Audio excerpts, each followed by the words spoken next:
The swinging 60s, an era where the hair grew longer, the music louder, and the geopolitical tensions, they were just skyrocketing. It was a time when the USA and USSR didn't just compete in athletics or who could make the largest sandwich, but in a good old game of who can toss a human further into space. With the vast expanse of the universe out there, it's somehow amusing that the cosmic aspirations of these two behemoths started with an orbiting ball of metal. Sputnik, in case you forgot. Now, it's worth noting that the world of the late 1950s and 60s was a shade or two different from today. Think less global internet outage panic and more which of the two major world superpowers might accidentally ignite a world-ending conflict today. It's in these sunny days of mutual distrust that the USSR, perhaps just to be cheeky, launched Sputnik and effectively yelled, "First!" in the cosmic playground. The US, naturally not wanting to be outdone in any playground games, decided that space was absolutely the place to be. Thus began the space race, which was less of a marathon and more of a series of extremely expensive and high-stakes sprints, fueled by a hearty mix of ambition, curiosity, and a dash of pettiness. And oh boy, it was a spectacle. Imagine two neighbors trying to outdo each other with Christmas lights. But instead of LEDs and inflatable Santas, you had rockets, satellites, and, in the Soviets' masterstroke, an actual human being making laps around Earth. That's right, Yuri Gagarin, beaming down from the heavens, having just taken the most audacious trip around the block. But America, land of apple pie and audacious dreams, wasn't content with just making rings around the Earth. No, sir. They set their eyes on a more distant, dusty prize, the Moon. Enter the Apollo program, possibly the boldest PR move in history. This wasn't just another governmental program. It was the stuff of legends, a Herculean effort by a nation to literally shoot for the Moon. Naming it after Apollo, the ancient god of sun, music, and a bunch of other things, seemed fitting, though in hindsight, Artemis, goddess of the moon, might have felt a tad left out. This venture, however, wasn't a walk in the park. It was more like a hike up Everest, blindfolded, with the weight of national pride and global reputation on their backs. The challenge? Simply to propel humans 239,000 miles through the vastness of space in a high-tech tin can, have them bounce around a bit on the desolate lunar surface, and, most crucially, get them back home for dinner. All this in a time when your household blender might have had more computing power than the equipment guiding this mission.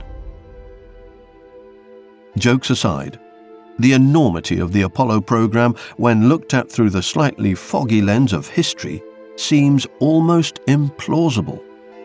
Yet it was as real as the lunar rocks that would eventually find their way to Earth, and equally as hard for some to believe.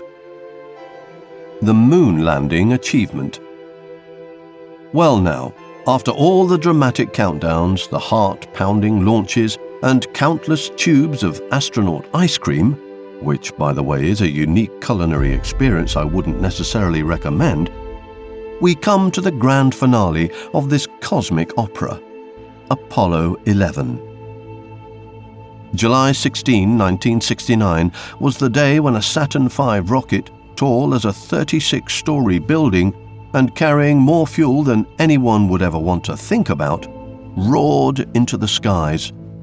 Atop this impressive and mildly terrifying firecracker were three brave souls, Neil Armstrong, Buzz Aldrin, and the oft-forgotten, but equally essential, Michael Collins.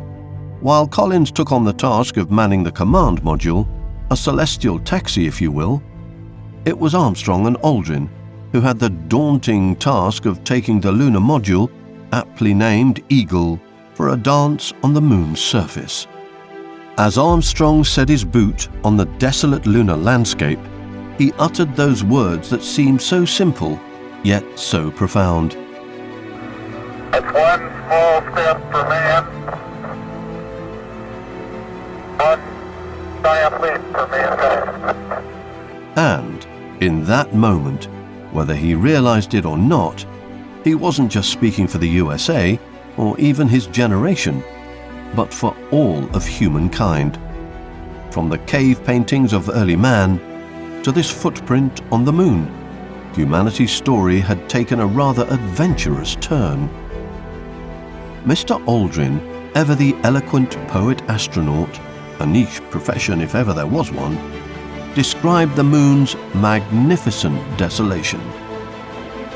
And while he hopped about on the surface, gathering rock samples and planting flags, one can't help but wonder if, just for a moment, he thought about ordering a pizza to this new address. In a world that was only just getting comfortable with color television, the moon landing broadcast was nothing short of a marvel. This wasn't just a popular TV series finale or a World Cup match. This was the real deal. Over 500 million pairs of eyes worldwide were glued to their screens, from bustling American cities to small remote villages in countries Armstrong and Aldrin might have never heard of. Everyone watched, breathless. Can you imagine? More than 1/7 of the world's population at that time, spanning across different languages, cultures and time zones, collectively holding their breath as two men in bulky suits took a stroll on a celestial body about 250,000 miles away. This wasn't just a win for America. It was a win for humanity, a moment that shouted, "Look at what we can do when we put our minds to it." This global broadcast, blurry and flickering as it might have been, united the world in wonder. It was as if for a brief instant, Earth itself had paused in its endless orbit, taking a moment to appreciate its own audacity. And just like that, the moon wasn't just that shiny thing in the night sky. It was a place where humans had been, had left footprints, and to which they'd said, "See you soon." So, there we were, basking in post-moonwalk glow, telling the tales to anyone who'd listen about how mankind had pranced about on the moon. Just when we thought our celestial conquest was universally accepted, up popped some naysayers to rain, or rather meteor shower on our parade. Enter Bill Kaysing, a gentleman who in 1976 looked at mankind's most fabulous achievement, scratched his chin and said, I don't think so. Now, Mr. Kaysing wasn't your run-of-the-mill conspiracy theorist. No, he had style. And a typewriter, apparently, because he sat down to pen the provocatively titled, "We Never Went to the Moon, America's $30 billion Swindle." With a title like that, you could almost hear publishers and newsstands rubbing their hands with glee. Kaysing's book wasn't a light beach read. He proposed that the whole moon landing shebang was a well-orchestrated ruse by the US government to win the Cold War image battle. Kaysing cited his stint at a company that was a contractor for NASA, lending his theories a sheen of insider information. Although, and it's worth mentioning, his tenure ended several years before Apollo 11's mission, the plot, as they say, thickened. As with any good conspiracy theory, there were the undeniable gotcha moments that Kaysing and subsequent doubters eagerly pointed to. First on the list was the infamous fluttering flag. "Aha!" cried the doubters. "There's no air on the moon. So how, pray tell, is that flag flapping about as if it's caught in a gentle summer breeze?" Before you start envisioning hidden moon wind tunnels, science has a rather mundane explanation. The flag had a horizontal rod to keep it extended. When astronauts planted it, they gave it a twist, and voila, it moved. Next up, we have the "Where are the stars?" query. With no atmosphere on the moon, the stars should have been out in full glory twinkling away.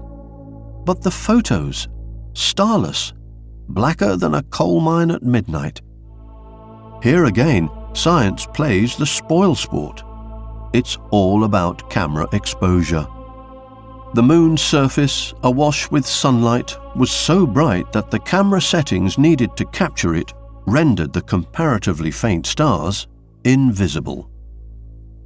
Lastly, and perhaps my personal favourite, is the tale of the C-shaped rock. Among the many photos from the moon, there's one where a rock appears to have a little C on it, a prop marker, the theorist proposed. As it turns out, the C was likely a hair or other debris that found its way onto the photo during the developing or copying process.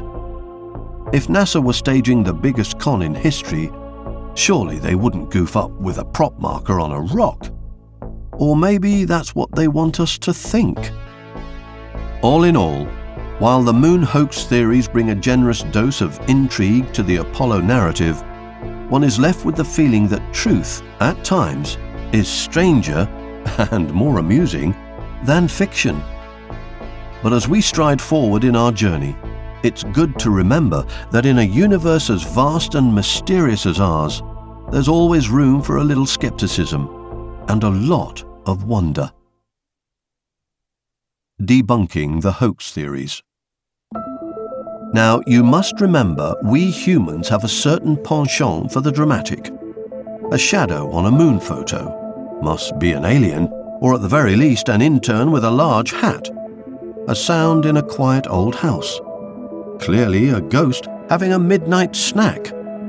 So when faced with the stunning claim that the moon landing, mankind's ultimate field trip, was faked, it was imperative to sit down, have a cup of tea or something stronger, and sift fact from moon dust-filled fiction.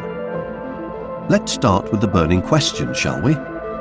Those lunar pictures that wouldn't have looked out of place in a glamorous magazine spread for celestial bodies.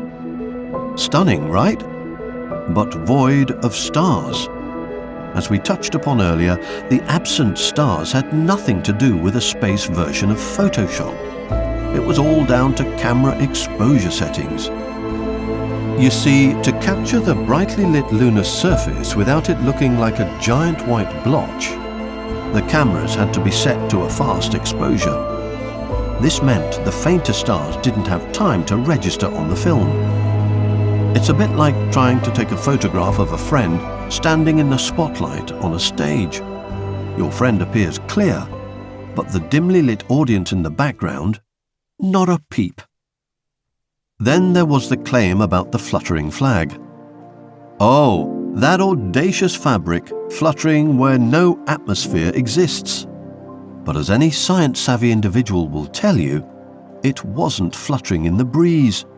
The astronauts simply spun it to get it in place, and with no air to slow things down, it kept moving a tad longer than it would on Earth. One or two bits of evidence might be easy to dismiss, but when you've got a veritable mountain, well, that's a different story. Think about it. Thousands of photos, each with its own story of lunar adventures. Videos that look less like Hollywood and more like home videos, Moon Edition. Then there were the rock samples, unless you believe someone went on an intergalactic shopping spree just to pull off this ruse. And let's not forget the human element. Thousands of scientists, engineers and technicians worked on the Apollo program. That's an awful lot of people to keep a secret. And trust me, anyone who's tried to keep a surprise birthday party under wraps knows just how impossible that can be. Neil Armstrong, Buzz Aldrin, Michael Collins, and the subsequent astronauts who journeyed to the moon would have all had to be in on it. Plus the Soviets, our rivals in the great space race, would have cried foul if they sniffed even a hint of deceit. To say that the moon landing was faked would require a leap of imagination so vast, you'd probably land on the moon yourself.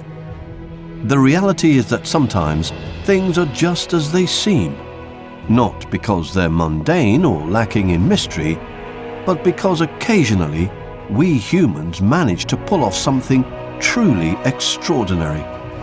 And it's about time we gave ourselves and the moonwalkers a little credit. Cultural and psychological impact. In the annals of human achievement, the moon landing surely ranks up there with discovering that fire is hot and that chocolate is quite delicious. But as with all grand events, it was accompanied by a simmering pot of skepticism, occasionally boiling over into full-blown conspiracy theories. The question worth its weight in moon rocks is, why? Why, when presented with a wealth of tangible proof, do some continue to cry hoax? The human brain, that wrinkly mass inside our skulls, is a curious contraption. It loves patterns, adores stories, and occasionally relishes in the contrarian viewpoint just for kicks. You see, conspiracy theories in many ways offer a counter-narrative, a sense of superiority, and occasionally a splash of drama.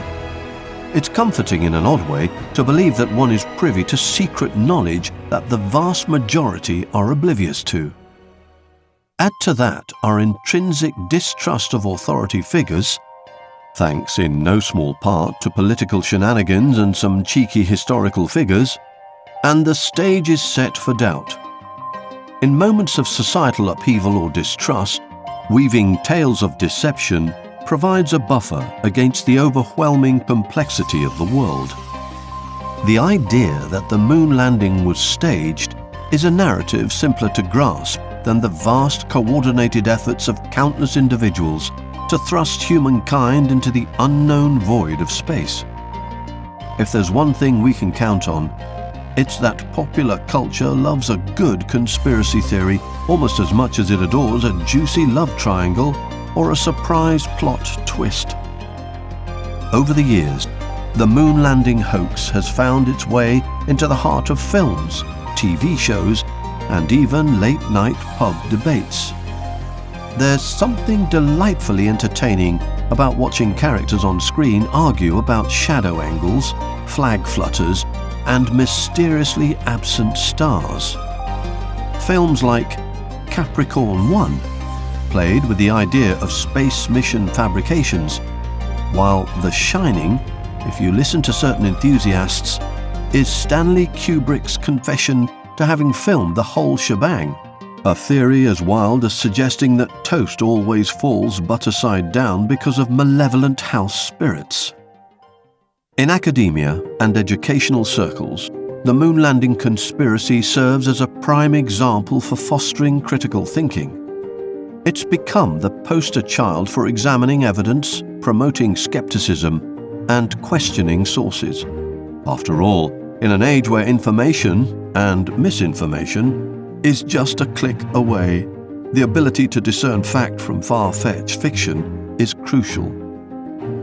In wrapping up our lunar escapade, it's worth noting that while it's healthy to question and seek truth, it's equally essential to recognize when the weight of evidence leans heavily towards a particular reality. And in the case of the moon landing, it's clear that humans did indeed take that giant leap. But if you ever find yourself at a dinner party, sandwiched between Aunt Mabel's tales of her feline psychic abilities and a fervent moon landing denier, remember, sometimes the journey through a conversation can be just as wild as a trip to the moon. Bon voyage. If you enjoyed this conspiracy theory deep dive, you can buy my book Conspiracies on Amazon and order the full audiobook on Audible, where I delve even deeper into the labyrinth of modern myths, guiding you through a mesmerizing journey of the most tantalizing conspiracy theories of our age. Links in the description below.